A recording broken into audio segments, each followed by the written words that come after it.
Two wildfires just merged into one massive inferno north of Reno, nearly 60,000 acres, containment, 0%. Not a typo. The bug fire swallowed the Fred Mountain fire overnight, and a woman has already been arrested for starting it. And that's just one story. Right now, 104 large fires are simultaneously burning across the United States. National Preparedness level 5, the absolute maximum, with nearly 30,000 firefighters deployed across the country. The Pacific Northwest is the nation's most dangerous fire zone. 45 large fires, NWS Spokane warning of deadly winds today. Up to 250 firefighters from Australia and New Zealand are landing in the U.S. today because we desperately need them. 6.4 million acres burned year to date, 156% of the 10-year average. The number is still climbing. This is the most comprehensive wildfire and weather breakdown you will find today. Let's get straight into it. Let's open with the crisis unfolding in Nevada and California, because everything changed dramatically overnight.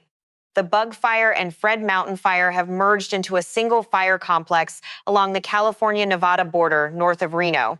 As of Tuesday night, per 2 News Nevada and My News 4, the combined fire has scorched nearly 58,000 acres. 0% contained. A fire that ignited August 8th has essentially tripled in size within 48 hours. Here's how terrifyingly fast this moved. At 7 a.m. Tuesday, combined size was 44,000 acres at 4% contained. Hours later, it all collapsed. By 3:21 p.m., KALO confirmed the bug fire alone had reached 57,363 acres in a single afternoon. By Tuesday night, the merged Bug-Fred Mountain complex stood at approximately 57,966 acres, and it was still growing. Southwest Area Incident Management Team 1 assumed command at 6 a.m. Tuesday, managing all 3 fires in the complex. BLM Nevada confirms energy release components are above the 97th percentile. Fuels are at extreme critical dryness. West to southwest winds of 10-22 miles per hour with gusts to 35 miles per hour forecast again today. Perfect conditions for catastrophe. Hot, dry, unstable, poor overnight humidity recovery, the exact same conditions that drove yesterday's explosive growth are back today. Fire Management Commander Caleb Finch said it plainly, the conditions are challenging, the fuels are dynamic and dry. He confirmed acreage is changing by the hour, and that is not an exaggeration. That is the operational reality right now. Now, the third fire in this complex, the Stallion Fire, burning separately southeast of the Bug-Fred Mountain complex. The Stallion Fire ignited near Stallion Drive and Rodero Road, 10 miles west of Nixon, Nevada, near Pyramid Lake. From roughly 1,000 acres Sunday, it exploded to over 20,000 acres by Tuesday morning, 0% contained. My News 4 reports Stallion Fire reached 22,428 acres as of Tuesday's press briefing, with no sign of slowing down. State Route 446 is shut down in both directions and impassable. The Stallion Fire has completely cut that road off. Pyramid Lake is now being used by firefighting aircraft as a water source. Tribal officials have restricted all public access. Combined, these 3 fires represent one of the fastest growing fire crises in the Great Basin this entire season. Now, the arrest, and this is significant. The Fred Mountain fire was deliberately set, authorities say.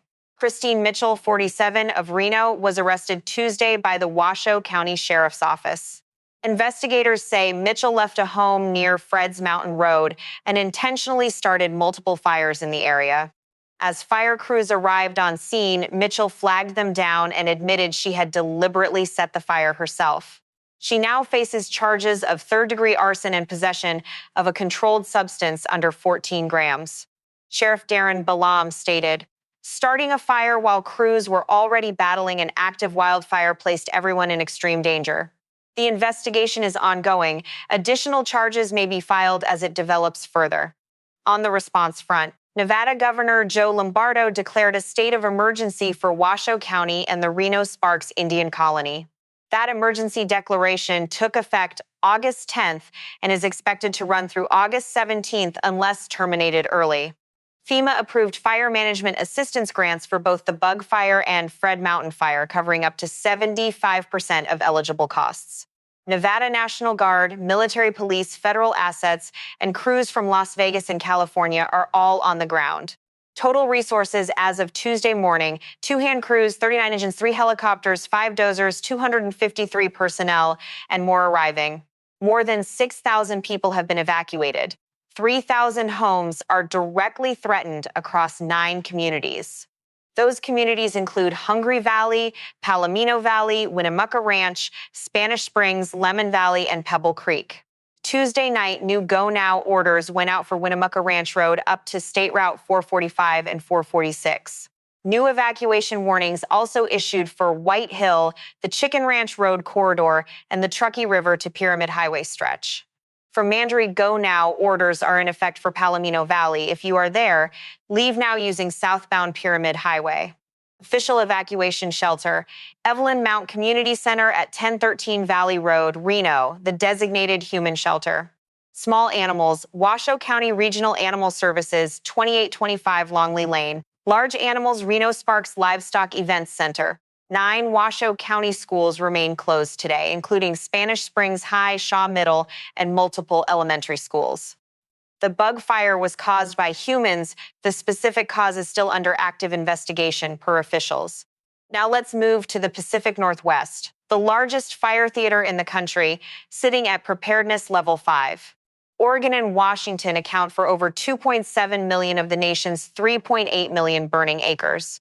That is 72% of all active fire acreage nationwide, concentrated in just 2 states, an extraordinary and terrifying figure.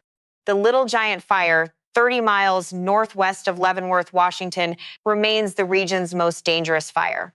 OnCWeb's August 11th update: 122,401 acres, just 2% contained and still expanding with no end in sight. Group torching, long-range spotting, flanking, 1,813 personnel on scene, 26 structures already destroyed. NWS Spokane warning this morning: Cascade Gap winds driving elevated fire weather through Tuesday. Fires will spread rapidly. If you are near Lake Chelan or the Enshiat River corridor, monitor your local emergency alert system all day today. The Sinlahegan Fire near Tonasket, Washington, 147,000 acres, 42% contained with extreme fire behavior ongoing. Kaiser Canyon Fire on the Colville Reservation, 138,000 acres, 63% contained, $42 million already spent.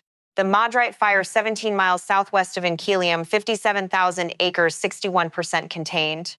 240 U.S. Army soldiers from Joint Base Lewis McChord are actively fighting the Maudrite Fire on the ground right now. The Spokane metro area has 3 fires within single-digit miles of downtown: Old Trails, Autumn Lane, and Fairview. Autumn Lane is 7 miles northwest, 89% contained. Fairview is 2 miles northeast, 97% contained. But with today's gap winds, even near-contained fires can rekindle instantly. Never assume a high containment number means it's over. Wright Spring Fire, 2 miles west of Sprague River, 46,000 acres, 0% contained, actively crowning and running. The Grasshopper Fire near Government Camp, 63,000 acres, 23% contained, command transfer happening today. Big Grass near Jordan Valley, Oregon, 553,000 acres, 35% contained, with wind-driven runs still ongoing.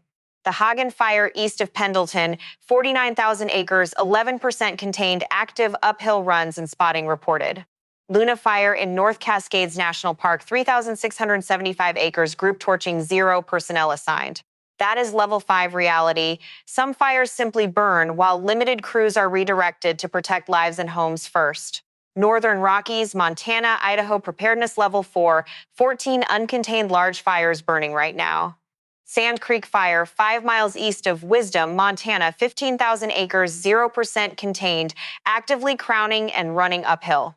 Bobcat Lakes, 12 miles east of Wisdom, 7,686 acres, also 0% contained, right next door to Sand Creek. 2 0% contained fires within 12 miles of each other near Wisdom, Montana.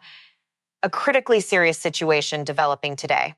The Moose Fire southwest of Phillipsburg, 4,500 acres, 0% contained, residents already under evacuation orders.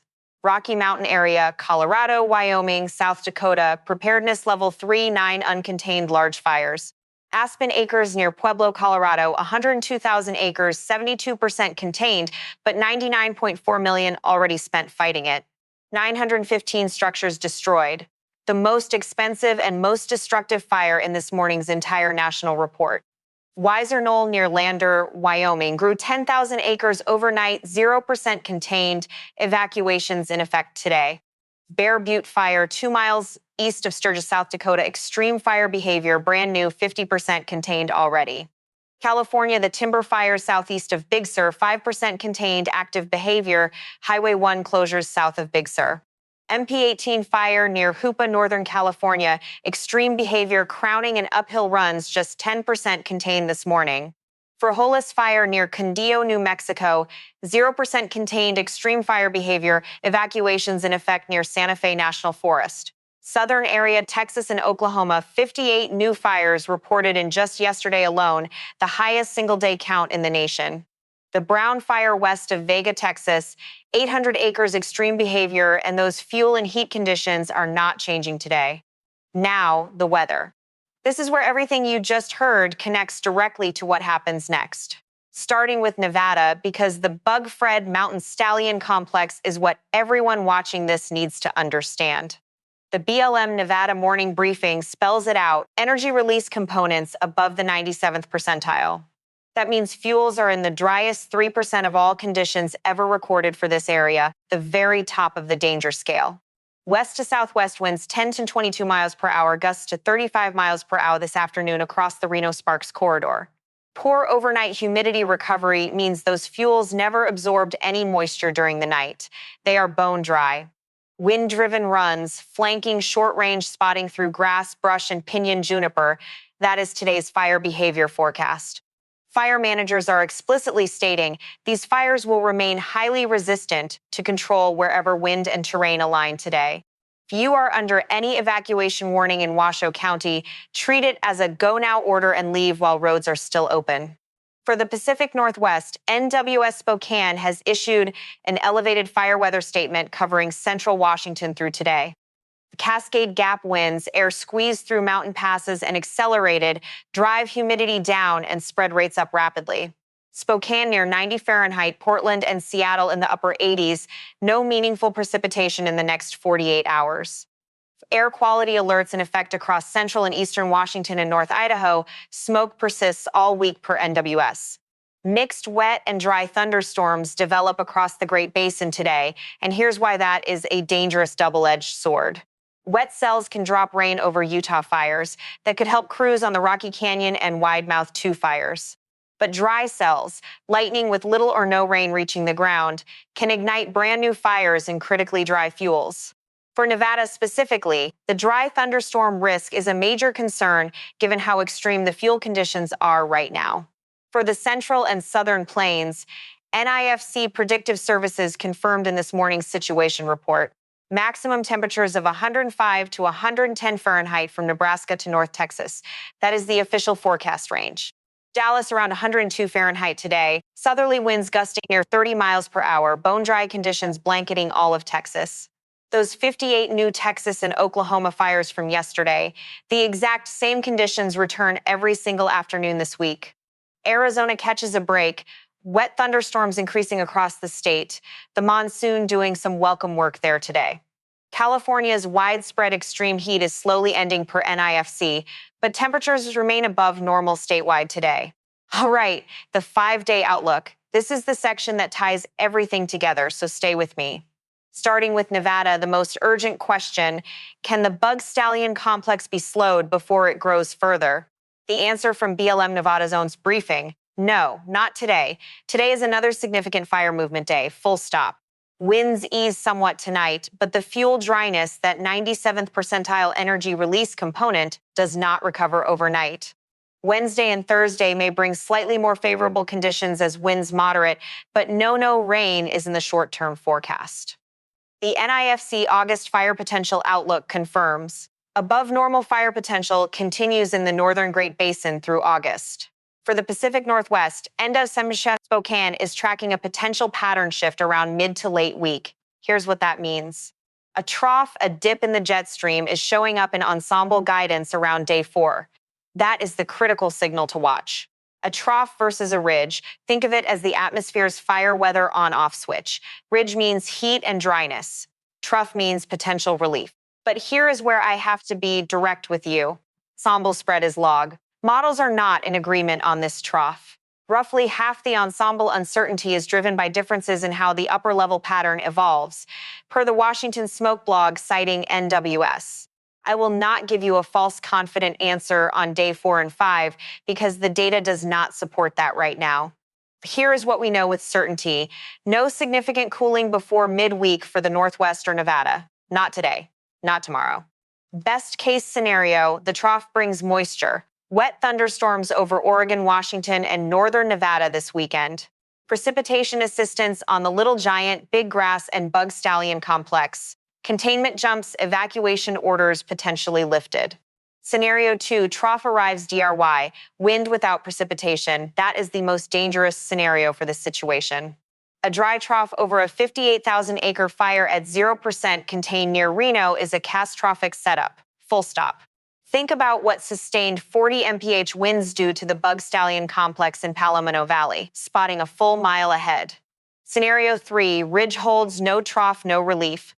Every fire in Oregon, Washington, and Nevada continues growing through the weekend. Little Giant at 2%, Right Spring at 0%, Bug Stallion at 0%, all of them unchecked and growing into next week. The NIFC 7-day significant fire potential outlook shows elevated to critical potential for the Northwest through August 17th. The NIFC seasonal drought outlook, continuing or worsening drought across Oregon and Washington through at least October. El Nino is strengthening. The Climate Prediction Center expects a strong event by late fall. Very bad news for fire season. For the southern plains, the heat dome persists through at least day 5 per NIFC, triple-digit heat every single afternoon this week. Texas and Oklahoma should expect dangerous fire weather conditions every afternoon through the weekend. The data is consistent and alarming. All right, let's bring it home. Here is what you need to know right now, broken down by region. If you are in Washoe County, Nevada, the Winnemucca Ranch Road and Palomino Valley Go Now orders are in effect this morning. Do not wait for the mandatory order to reach your street. Leave while Pyramid Highway South is still moving. State Route 446 is closed in Bayo Dios directions. Do not attempt to use it. Plan alternate routes before you need them. Monitor the official Washoe County evacuation map. It is being updated in real time as conditions change hour by hour. If you are in the Pacific Northwest near Lake Chelan, Entiat, Tonasket, or the Spokane Metro, know your evacuation zone today. Today's Cascade Gap winds are the immediate driver. Evacuation orders in this region can arrive with very little warning. If you are in Texas, Oklahoma, or Kansas, no outdoor burning, no activity that can generate sparks during peak afternoon hours. A single ignition in those conditions can become a 1,000-acre grass fire in under an hour. We watched it happen yesterday. The 5 things I am watching most closely over the next 72 hours, here they are. First, whether today's afternoon winds trigger further explosive growth on the Bug Stallion complex near Reno. Second, whether any structures are lost in Palomino Valley, Spanish Springs, or Lemon Valley today. Third, the character of today's Great Basin thunderstorms, wet cells that help, or dry lightning that sparks new fires. Fourth, whether NWS model agreement improves on that potential mid to late week trough for the Northwest and Nevada. Fifth, whether the Southern Plains heat dome shows any sign of weakening by Thursday. So far, the data says no. The trough question is the single most consequential weather call in the country right now, decided by this week's data. I will tell you the moment model agreement improves, source cited, confidence level stated, zero dramatization. Year to date, 46,005 fires, 6.4 million acres, 156% of the 10-year average, and we are not done yet. We have already surpassed 2017 levels, historically one of the worst fire seasons ever recorded, and it is only August 12th. 30,000 firefighters, 240 Army soldiers, international crews, all of them are out there fighting right now. The official NIFC situation report updates daily at 7:30 a.m. Mountain Time. Bookmark nifc.gov and check it every morning. For Nevada evacuations, the official sources are the Washoe County Sheriff's Office and the Perimeter Map app. Use those only. This situation is developing rapidly. I will be tracking every model run, every NIFC update, every evacuation change. If the trough pattern firms up by Wednesday, I will post an update immediately, not waiting until the weekend. Like this video if it helped you cut through the noise. Subscribe and hit notifications. This one moves by the hour. 30,000 firefighters are out there today so we can stay informed and stay safe. I'll see you in the next one.